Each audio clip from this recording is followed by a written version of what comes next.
We're coming up to 15,000 subscribers on this YouTube channel, which is a drop in the ocean in the grand scheme of things, but something I'm immensely proud of.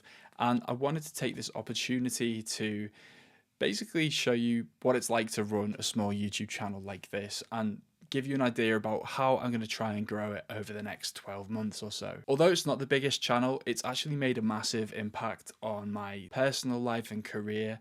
And so if you are thinking about starting a YouTube channel, I really hope that this inspires you and gives you a better idea of how to go about it. I've put together my strategy for 2025 using a tool called Scrintal, who are sponsoring this video. Scrintal blends the very best of mind mapping and note-taking tools into one playground for the mind. It's essentially a big canvas where you can drop all different kinds of media, from video links to PDFs to just plain old written long form content. Piecing all of that together like a big jigsaw puzzle can help you find new ideas and collaborate in fresh ways.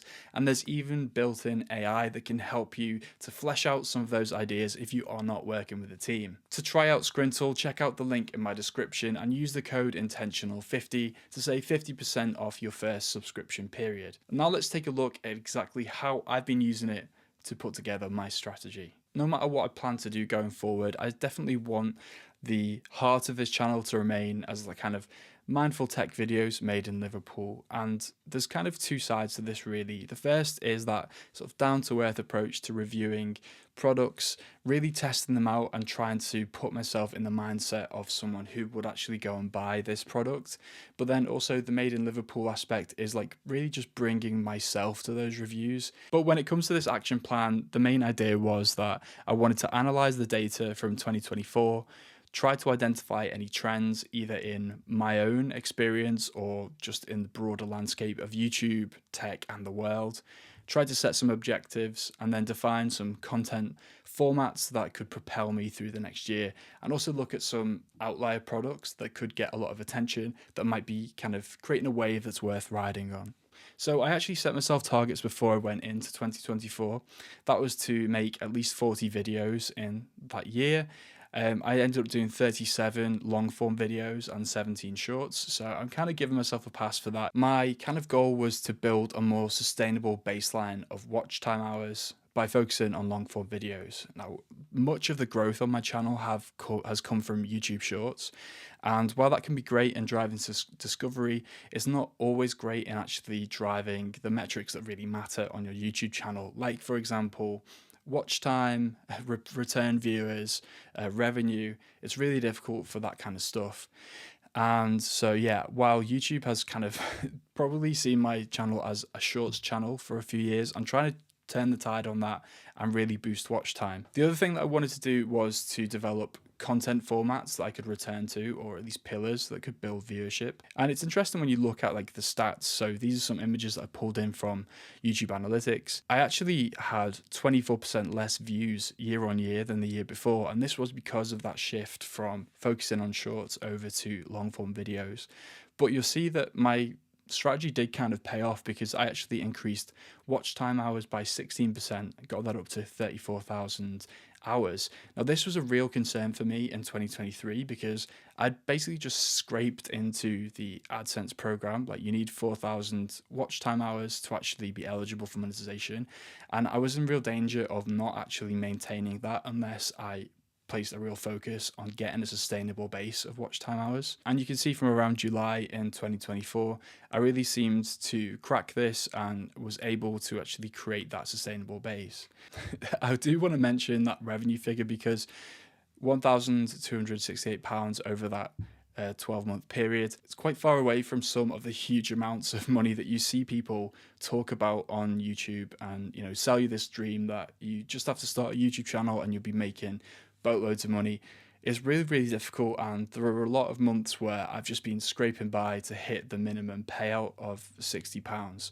Of course, I have made revenue from other sources, like for example sponsored videos and some money through affiliates, but it's not a get quick rich scheme. It's a lot of work to put into this, and if you I don't even want to know how much that works out per hour. In terms of what went well though from that year, the focus on creating longer videos more regularly really enabled the channel to grow in the way I wanted it to. I embraced this idea of doing supercuts and compilations, which I was really nervous about, but this was essentially the idea of stitching different videos together into like journey videos, and that had a huge part in actually growing my watch time. Some of those were my most successful videos over that period, like the Steam Deck Casual Gamer's Journey, the PlayStation Portal Casual Gamer's Journey, and of course that casual gamer series in itself was probably the most popular format on the channel. And that felt like a risk when I started going down that route, because I actually, originally started this channel trying to help people learn how to, use the tech in their bedrooms a little bit better while they were working remotely during COVID. And that worked well for a while, but I think that, as more people have been going back to the office and maybe not focusing as much on their desk setups as they've done it all through those years, like that kind of content bucket has just been getting me less views. And I realized that also after becoming a dad, some of the biggest challenges for me were actually, finding time to maintain hobbies, having to work full time, look after a family, and squeezing in an hour or two at the end of the day to do things like gaming. And I realized that this new area of handheld gaming was like an amazing outlet for that. And I found so many like-minded people in this kind of like parent gamer, dad gamer community that I've been able to reach with these reviews. So I think it's been a nice thing that I've stumbled upon, and something I want to make more of going forward. That leads us into what could have gone better, which is that it definitely feels like there's too many content strands on the channel for it to gain real momentum. Like, I'll do a video about an iPad, it'll do really well, but then I will have videos about different kinds of accessories or keyboards after that, and it will just kind of kill the momentum. Part of this is simply a question of cost. It can be really expensive to run a tech YouTube channel, especially if you want to, if you're starting out, you're not going to have access to all of the latest and greatest products. You will have to buy them with your own money. And in order to get to that point, you kind of have to take as many freebies as you can, just so you've got things to talk about on the channel.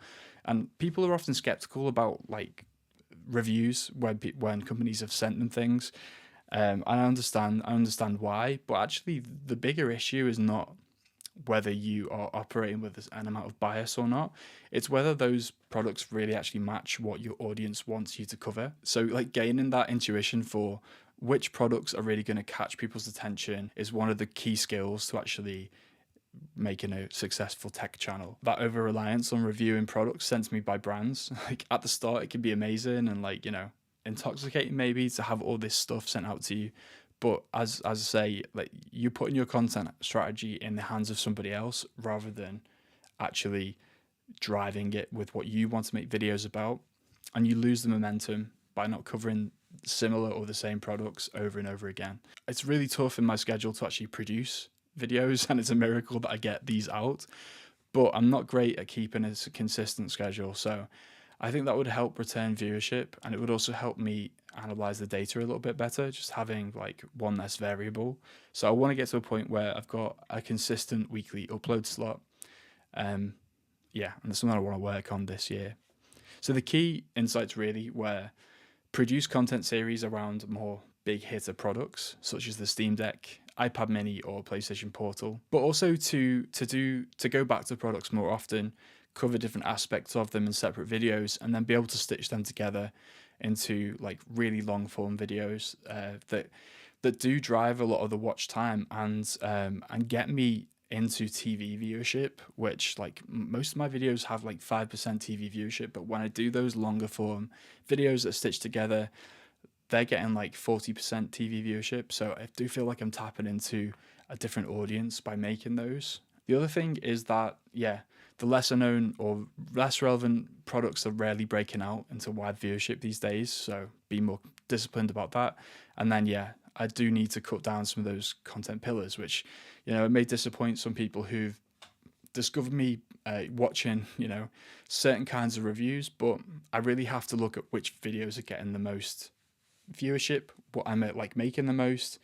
And we'll run through what I think those are in a second. I also wanted to start by looking at what I think will happen on YouTube, in tech, and in the world. And the cool thing about scrintal is you can just embed PDFs into this, and I actually got this like YouTube living room best practices PDF, which I've inserted into here, and that is basically my biggest takeaway from the year ahead. I think YouTube's going to ramp up its drive to grow TV viewership. So, they want people to make longer episodic content. Traditional YouTube viewers, I think, will just continue to tire of the over-edited sort of short-form content and gravitate towards more authentic creators. And I think that like individual videos will start to go viral without any knock-on benefits for the channel. So I mentioned earlier that YouTube's changed my life and my career a lot more than just through this channel. Tech trends, phones are really boring. And when I make videos about phones, no one cares. But really, handheld PCs are just this amazing area of innovation. You've got the Lenovo Legion Go with its snap-off controllers that becomes a mouse, similar to the Switch 2. Be interesting to see how that kind of integrates that kind of mouse mode. The Steam Deck and SteamOS continues to innovate and is going to make big waves this year as SteamOS comes to lots of different kinds of hardware. So I'm really excited about handheld PCs and just the success of the casual gaming series I've been doing. Most mainstream tech devices will just be modest iterations. So I think that it's really going to be about finding ways to show people how you use tech and how it can fit into their lives, rather than just doing spec update videos, which I don't really think anyone wants to do. Companies will continue to flog AI as a solution to everything. I don't mind AI being in like software programs, but when you're trying to sell hardware based on AI, like for example the Rabbit R1 or even Apple Intelligence, it's just not worth it. I think the actually useful AI products will just exist behind paywalls. Get a Claude subscription and you can do some really powerful stuff with AI, but just kind of buying a little pin that goes on your t-shirt and expecting AI to solve all your problems, it's not going to happen, not for a while anyway. And so yeah, I continue to be a bit skeptical about consumer AI, but B2B AI is probably going to be pretty revolutionary. Global trends, don't need to dwell on it, but instability in global markets, the prospect of tariffs on China, I think could really disrupt tech and also tech YouTube.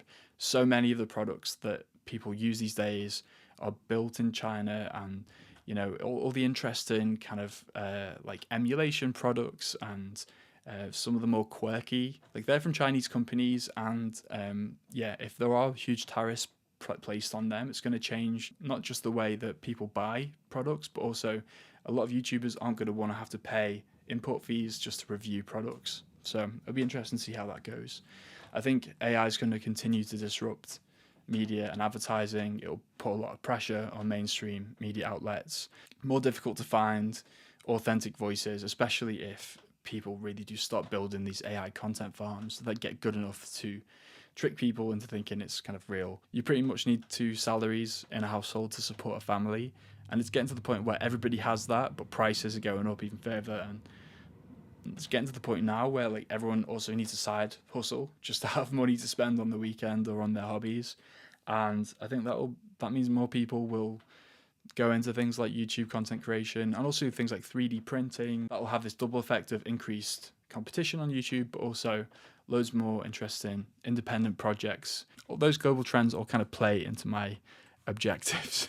Tightening my content strategy by covering a narrower range of big hitter products in the following pillars. So casual gamer reviews, not necessarily where I thought the channel would go, but it feels like it's where I'm being pulled to.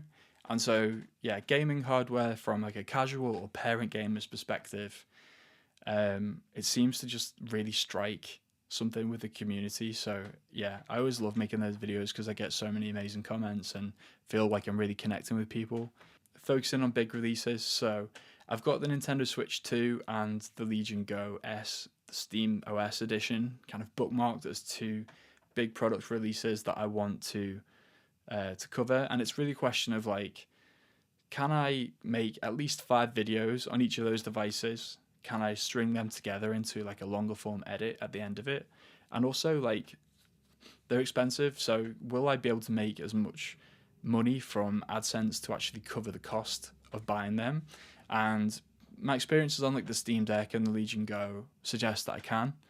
Um, the Nintendo Switch 2 is like a bit of a gamble because the Switch videos I've done haven't actually performed very well. But I think it's going to be interesting to compare to those handheld computers. It's a real big moment for Nintendo because like if they're putting out a new console that suddenly all of the handheld PCs can simply can simply emulate, and I think that's a bit of a risk. I think I can wrap some of those accessories that I cover into this. Like, I really want to set myself a challenge of like trying to learn how to be a keyboard gamer, which I like haven't done since I was a teenager. And I want to see if I can kind of like, get some challenge videos into that strand. I think it might be quite fun. The down to earth Apple videos always seem to do well. So basically just presenting, talking about iPads and like things like the Mac Mini in a way that people can relate to. The big challenge of a lot of huge creators is that they just can't really relate to a lot of the experiences that like your average person has these days. Like, they are making these huge video productions, and they need super powerful computers for it, and they need super powerful iPads. But the vast majority of people will be really happy with the kind of middle of the range, or even like the lower range stuff. Like, for example, the iPad Mini. And that's where I've seen a lot of success, because I think a lot of people agree with me. People go looking for the problems because the devices are just so good anyway. So, the iPad Mini doesn't have OLED, or it's only got 60 hertz refresh rate. Well, that means that like the whole product's a write off, and it's like most people who are going to be buying that product don't care about that. It becomes this thing that you can repeat to get clicks, basically just because you don't have enough time to test it yourself. But I try to not to do that, and I try to sort of give a bit of a more nuanced perspective. So I'm hoping that I can continue to do that. And people also like when I do stuff like, gaming reviews of the iPad Mini, which again crosses over with the casual gamer. So I want to keep doing stuff like that. I still want to explore and try new things all the time, but I want to do it kind of with a bit more control. So just taking calculated risks on products that I think will capture people's attention, and definitely not letting those products derail my content strategy as a whole. So it's all about being more disciplined and a bit narrower. And so the idea is that I'll try and create a consistent audience without burning out by creating like 40 long form videos in 2025 and finding a published time I can hit regularly. So similar goal to last year, but the key here is without burning out. I found that like I used to strive to do like as many creative shots as I could get, but honestly, it's a lot easier to just document myself using products. Like, I find that the retention's a bit higher when I do that. And when people see me making mistakes and, not putting a keyboard together properly, all that kind of stuff, people can probably relate to it and like watching it. I want to try and get more impromptu thoughts into that while I'm doing that testing. So it's not just like an A-roll talking to camera all the time.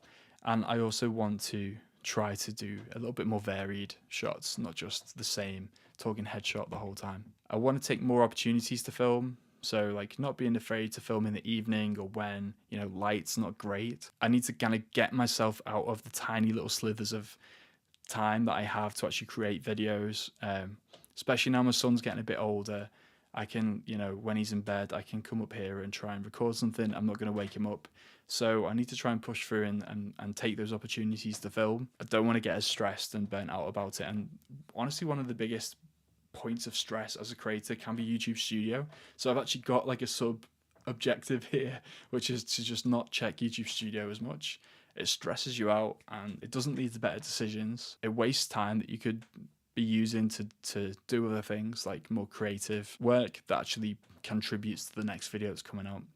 That's actually my biggest tip to anybody who's thinking of starting a channel, is just delete the YouTube Studio app. Don't look at it every 5 minutes. It's really stressful. And that's like kind of the third objective, which is to have fun by enjoying the process, improving skills and testing. Like even this video, it's an opportunity for me to test OBS. So I've actually learned how to use OBS for this. Hopefully the video turns out well. But and to improve on Photoshop, I need to be more adventurous with like thumbnails, and improving my graphic design skills. Every time I try and test something new with a thumbnail, like it feels like it doesn't do that well. but I think that's just because I need to improve my design skills. um, and just add a bit more finesse to my videos as well. Like if I can get into more of a realistic schedule and I'm not rushing all the time, then I could do more things like add text overlays for useful information about a product, or add some lightweight animations or transitions, allow the content to breathe a little bit, and yeah, just as I say, try and find more settings to film in and be a bit more creative in that way. The cool thing about Scrintal here is like you can then use this board, right, to build out like different content ideas. So here I've got my outlier products, and these are actually like their own document. So if I can kind of like zoom into here, to go to select mode, but I can like open this, and I've got this like rich media sort of like document where I can add in things like product specs of this Legion Go S. I can add in content ideas, and I can even get the AI to come up with content ideas that I could do. And I'm basically going to be like monitoring these outlier products like the Legion Go S and the Nintendo Switch 2.